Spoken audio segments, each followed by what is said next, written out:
Halo sobat di mana saja Anda berada.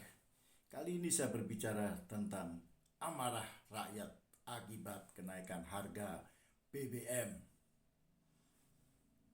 Kemarahan tersebut sangat bisa dipahami karena dilakukan oleh pemerintah ketika masyarakat sedang gundah gulana akibat kenaikan harga barang-barang kebutuhan.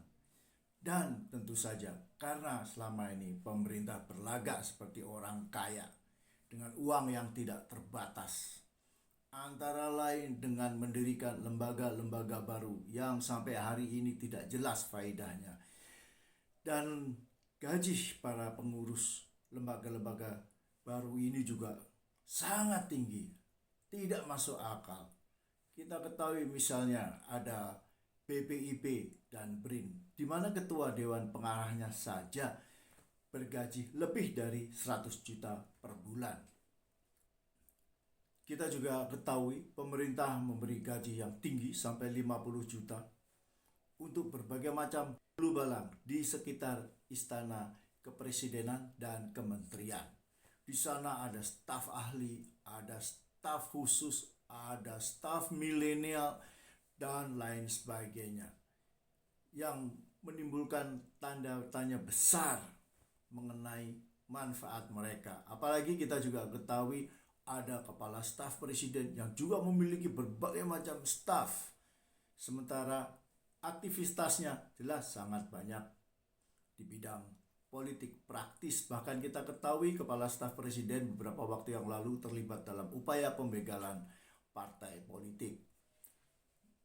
Dan amarah rakyat ini tentu saja juga dipicu oleh pernyataan sejumlah menteri yang tidak menunjukkan empati sedikit pun. Misalnya, Menteri Keuangan Sri Mulyani mengatakan bahwa kenaikan harga BBM akan menurunkan jumlah orang miskin.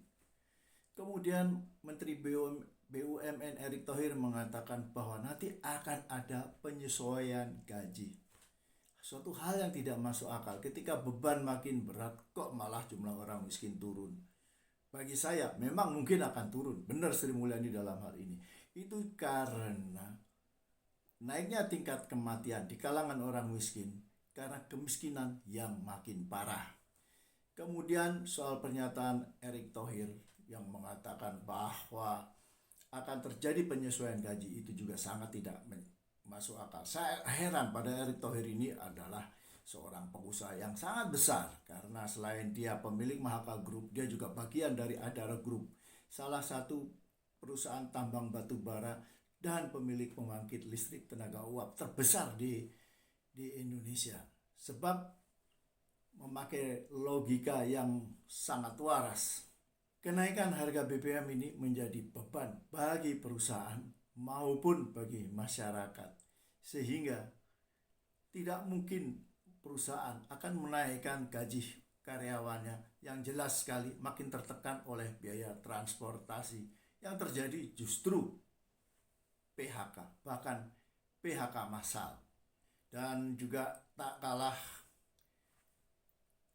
menggeramkan adalah kenyataan bahwa pemerintah terus melanjutkan proyek-proyek mercusuarnya, proyek-proyek infrastruktur. Padahal sudah banyak yang mangkrak pada akhirnya karena proyek-proyek ini tidak dilakukan berdasarkan feasibility study yang memenuhi syarat ilmiah. Akibatnya kita dengar berbagai airport atau bandara internasional maupun nasional yang begitu diresmikan langsung sepi. Tidak ditutup tapi seperti zombie. Tetap hidup tapi tidak ada konsumennya, sehingga harus biaya operasionalnya harus 100% dibiayai oleh APBN.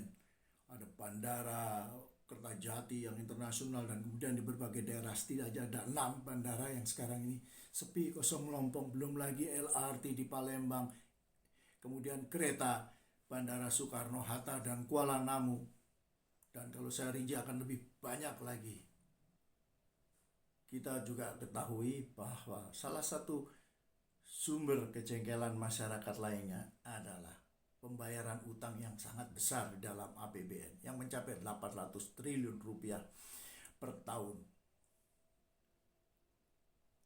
Dan anehnya, setelah 8 tahun berkuasa, pemerintah baru mengeluhkan mengenai masalah beban yang demikian berat dalam APBN, sehingga terdesak untuk menaikkan harga BBM. Dan alasan pemerintah antara lain, karena subsidi BBM selama ini hanya menguntungkan orang-orang kaya.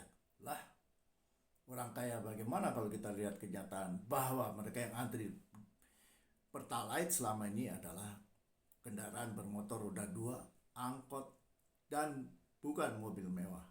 Sementara itu, sudah banyak orang mempertanyakan kemana ratusan triliun dana bansos yang sampai sekarang kok tidak ketahuan juntrungannya. Malah kita ketahui pemerintah mengumumkan akan menyalurkan triliunan dana bansos sebagai kompensasi kenaikan harga BBM. Yang dipertanyakan adalah kemana ini nanti dana bansos ini akan mengalir? Jangan-jangan seperti yang sudah-sudah, mengalir ke kantong para koruptor dan kemudian terjadi pembiaran dan menguap begitu saja.